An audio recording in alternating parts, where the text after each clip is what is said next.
दोस्तों आपको तो पता ही होगा कि मैंने पीसी के लगभग सारे कंपोनेंट्स के बारे में वीडियोस पूरे डिटेल्स में बना चुका हूं। उसमें से एक वीडियो बनाया था जो कि सीपीयू के बारे में था, जिसमें कि मैंने आप लोगों को सीपीयू के ऊपर सब कुछ डिटेल्स में एक्सप्लेन किया था।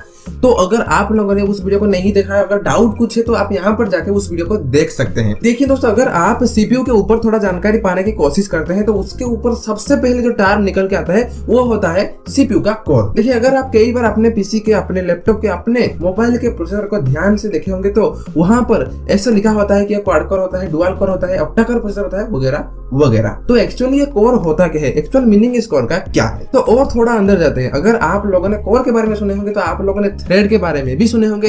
ये थ्रेड एक्चुअली होता है, फिर थ्रेड का मतलब क्या है, कोर तो कोर है, फिर थ्रेड क्या है, इन दोनों के बीच क्या रिलेशन है, इनका एक्चुअल मीनिंग क्या है, काम क्या है। ओके दोस्तों, डोंट वरी, बिल्कुल भी आप लोगों को टेंशन नहीं लेना है। आप लोगों के लिए हम क्यों हैं। जी हाँ दोस्तों, आज की इस वीडियो में मैं आप लोगों को इसी कोर, थ्रेड, सीपीयू के सब कुछ एक्सप्लेन करने वाला हूँ। एक्चुअल मीनिंग क्या है, इसका मतलब क्या है, काम कैसे करते हैं, सब कुछ पूरे डिटेल्स में बताने वाला हूँ। तो वीडियो काफी कमाल का, जबरदस्त और इंटरेस्टिंग होने वाला है, तो वीडियो को पूरा एंड तक जरूर देखें। तो देखिए दोस्तों, एक्चुअली ये सीपीयू कोर का मतलब क्या है, इसका एक्चुअल मीनिंग क्या है। देखिए, सबसे पहले मैं आप लोगों को ये बता देना चाहता हूँ कि ये जो सीपीयू में कोर होते हैं ये एक हार्डवेयर यूनिट होते हैं सीपीयू के अंदर। अगर आप कभी एक सीपीयू को खोलेंगे और उसके अंदर तक जाएंगे तो आप देख पाएंगे कि उसमें कई सारे कोर लगे होंगे। मतलब वो फिजिकली आप देख पाएंगे, उसको टच कर पाएंगे, उसको फील कर पाएंगे, क्योंकि वो एक फिजिकल यूनिट है। जी हाँ दोस्तों, चलिए मैं आप लोगों को एक एग्जांपल बताऊंगा जिसके थ्रू आप इस कोर को और भी आसानी से समझ पाएंगे।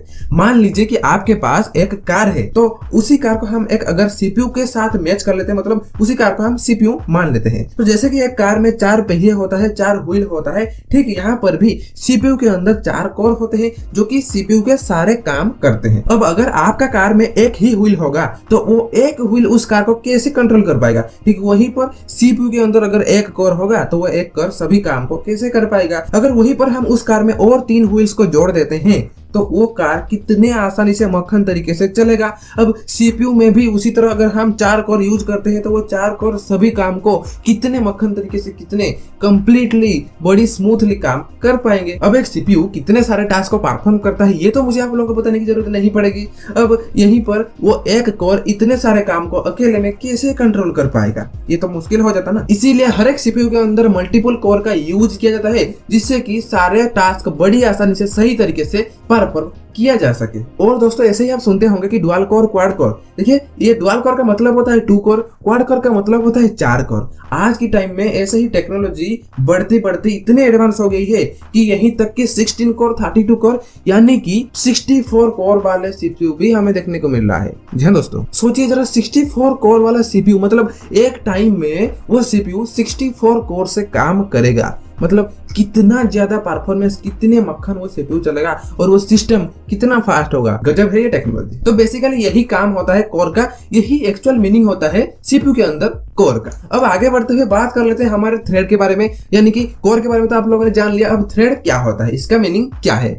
देखिए दोस्तों, जैसे कि मैंने आप लोगों को बताया, सीपीयू के अंदर कई सारे कोर लगे होते हैं जो कि मल्टीपल टास्क को परफॉर्म करते हैं, मल्टीपल टास्क के लिए यूज किया जाता है। बट दोस्तों, अगर आप ये सोच रहे होंगे कि कोर के अंदर भी थ्रेड कोई एक हार्डवेयर यूनिट है, तो ये आप गलत सोच रहे हो, क्योंकि थ्रेड कोई एक हार्डवेयर यूनिट नहीं है, बल्कि यह एक लॉजिकल यूनिट है। टेक्निकल लैंग्वेज में थ्रेड हर एक कोर के अंदर वर्चुअल कोर को कहते हैं, जैसे कि आपके हाथ में उंगलियां होते हैं। या दोस्तों, यही एक्चुअल मीनिंग है। देखिए, यहाँ पर कंसेप्ट वही है, मतलब जितना ज्यादा कोर होगा उतना अच्छा परफॉर्मेंस आपको मिलेगा, वो कोर वर्चुअल हो या फिर फिजिकल हो। तो इस टेक्निक को जनरली कहा जाता है SMT, यानी कि साइमल्टेनियस मल्टी थ्रेडिंग टेक्निक। और इस टेक्नोलॉजी को सबसे पहले इंटेल ने इंट्रोड्यूस किया था। तो इंटेल ने इस टेक्नोलॉजी को अपने हिसाब से कहता है हाइपर थ्रेडिंग, और AMD की अगर हम बात करें तो AMD भी इसको कहता है अपने तरीके से CMT, यानी कि क्लस्टर्ड मल्टी थ्रेडिंग। बट दोनों ही एक ही चीज है, डिफरेंस कुछ नहीं है, दोनों का कंसेप्ट सही है। अब हर एक कोर में 2 वर्चुअल कोर यानी कि 2 थ्रेड होते हैं, जो भी आप कह सकते हैं। अब आपका मर्जी, ये चीज तो मैंने आप लोगों को बता दिया ना। देखिए, अगर एक सीपीयू में 2 कोर होते हैं तो उसमें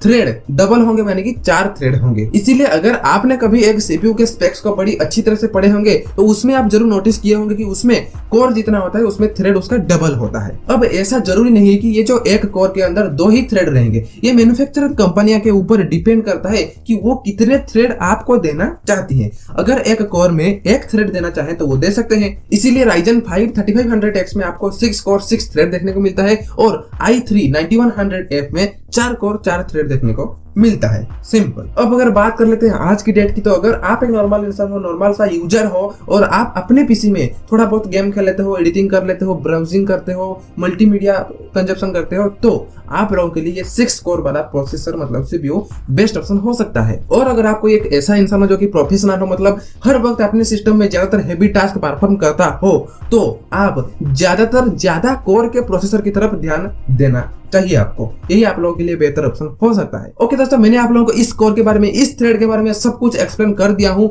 उम्मीद करता हूँ कि जो मैं आप लोगों को समझाना चाहता था वो आप लोग समझ गया होंगे। और दोस्तों फिर भी अगर आप लोगों को इसके रिलेटेड कुछ भी डाउट है तो बिंदास कमेंट कीजिए, आप लोगों के लिए कमेंट सेक्शन खुला पड़ा है। और दोस्तों अगर आप ऐसे ही नई टेक्नोलॉजी, नई सब टेक्निक्स के बारे में जानना चाहते हैं, इसके डिटेल्स में वीडियो चाहते हैं, तो आप लोग इसके बारे में भी बिंदास नीचे कमेंट्स कर सकते हैं। ओके, तो पसंद आया तो इस वीडियो को जल्दी से एक लाइक कर दीजिए। और अगर अभी तक हमारे चैनल को सब्सक्राइब नहीं किया है तो क्या करें, सब्सक्राइब करो, बेल आइकन को प्रेस करो, ऑल नोटिफिकेशन पर सेट करो। तो मिलता हूं एक और नई इंटरेस्टिंग वीडियो, इंटरेस्टिंग टॉपिक के साथ। तब तक के लिए पीस।